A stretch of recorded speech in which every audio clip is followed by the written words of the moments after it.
Ciao a tutti! In questo video ci occupiamo del rinnovamento della parte posteriore della cucina, quelli che alcuni chiamano alzata o backsplash che dir si voglia. Nel nostro caso abbiamo un pannello che simula delle piastrelle. Il motivo per cui non abbiamo preso delle piastrelle vere è semplice. Questo è esattamente lo stesso pannello che si trovava sul retro e poi, avendo ricreato l'ambiente nella nostra video room, non potevamo applicare delle vere mattonelle sulla parete. Pannello in questo caso in MDF con una stampa di finte mattonelle completamente liscio, è abbastanza brutto. Come colore noterete una similitudine rispetto al colore della pellicola scelta, che in questo caso non è una pellicola standard ma bensì la pellicola della serie Thicker a spessore maggiorato. Una premessa: non è che non sia possibile usare la pellicola standard, ma tutto dipende da cosa avete come superficie. Se avete un pannello come questo possono andare bene anche le pellicole standard con spessore da 220 micron, perché il pannello che abbiamo è tutto completamente liscio, la superficie è priva di fughe e tutta la parete appunto è liscia. Se invece avete una parete con mattonelle, allora è meglio utilizzare la serie Thicker, che con i suoi 440 micron di spessore minimizza la differenza tra le mattonelle dove sono presenti le fughe e spesso vi evita anche la noia di doverle stuccare. Ecco, attenzione, perché nei video non vogliamo creare confusione e comunicare cose errate. Le Thicker vanno applicate direttamente sulle piastrelle e nella maggior parte dei casi le fughe non si notano. Ma controllate sempre la differenza di spessore tra le varie piastrelle, perché in alcuni casi, quindi se sono state applicate male, anche la pellicola che poi posizionate sopra potrebbe comunque mostrare le stesse imperfezioni che ci sono sulle mattonelle. Ricordiamo che esiste anche già un tutorial per applicare le pellicole standard sulle mattonelle. Ci soffermeremo anche sul fatto che nel nostro pannello sono presenti due placche con prese di corrente elettrica. Ovviamente qui le abbiamo risimulate, però potrebbero essere anche presenti nel vostro caso. E la cosa più semplice ovviamente sarebbe rimuovere tutto, ottenere una superficie unica e migliorare la facilità di applicazione, però vedremo come fare nel caso questo invece non fosse possibile. Allora, vediamo ovviamente cosa ci serve. Ci serve la pellicola. Fortunatamente noi abbiamo un'altezza in questo caso che ci consente di limitare al minimo lo spreco. Ci serve il metro per misurare bene, nastro di carta per tenere poi in posizione la pellicola, taglierino e spatola. Ecco, qui vedete la mini spatola black di Artesiv. Ricordiamoci di pulire bene la superficie prima di applicare la pellicola, perché non vogliamo lasciare residui di polvere sotto.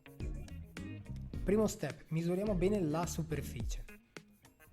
Qui ad esempio abbiamo 61 cm di altezza, guarda caso la stessa identica altezza della nostra pellicola che applicheremo per il lato lungo ovviamente, quindi dovremo stare particolarmente attenti nel posizionamento. Dopo aver misurato tutto, tagliamo la pellicola e la posizioniamo lungo il pannello. Allora, meglio fare queste operazioni in due se possibile, altrimenti se siete da soli, come in questo caso, dovrete avere un po' di pazienza e posizionare la fascia con l'aiuto del nastro di carta. E rimuovo solo una parte della carta posteriore, così come vedete nel video. Fisso diversi punti della fascia con il nastro per tenerla fissata nella posizione proprio che mi interessa. Per me la posizione corretta è a filo del piano di lavoro.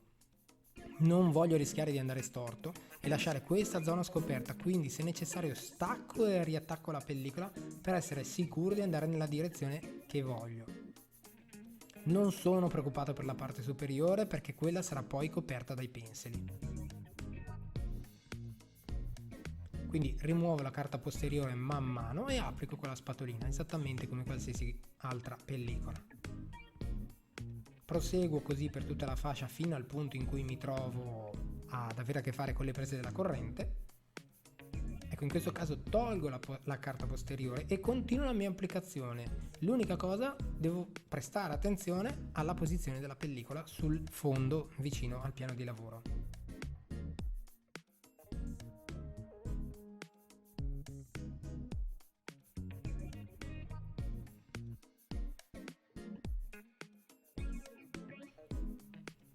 Dove si trovano le placche della corrente incido con un margine di abbondanza il contorno interno e rimuovo la pellicola centrale. Adesso incido i 4 angoli a 45 gradi, come vedete anche qua nel video, e con l'aiuto della spatola premo verso il bordo della placca praticamente. Ripeto questa operazione su tutti i lati. Se posso, prendo una pistola termica o un foam per capelli e scaldo leggermente la pellicola proprio sui bordi, ripetendo ancora la procedura di prima con la spatolina. Con il taglierino incido il bordo della placca facendo un po' di attenzione ovviamente.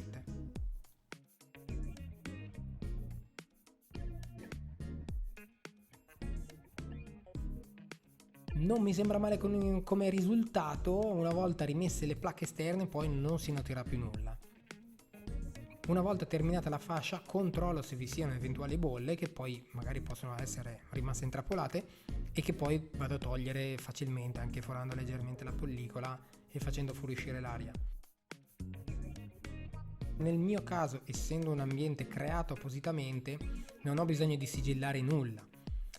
Voi potreste valutare di usare il silicone sulla parte inferiore della parete, quella a contatto con il piano di lavoro.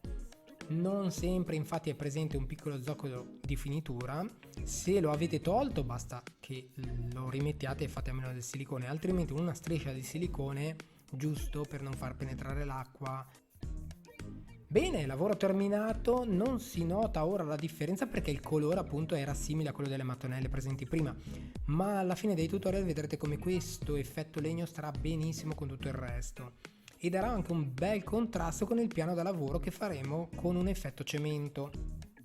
Questo ovviamente lo vedrete nei prossimi tutorial.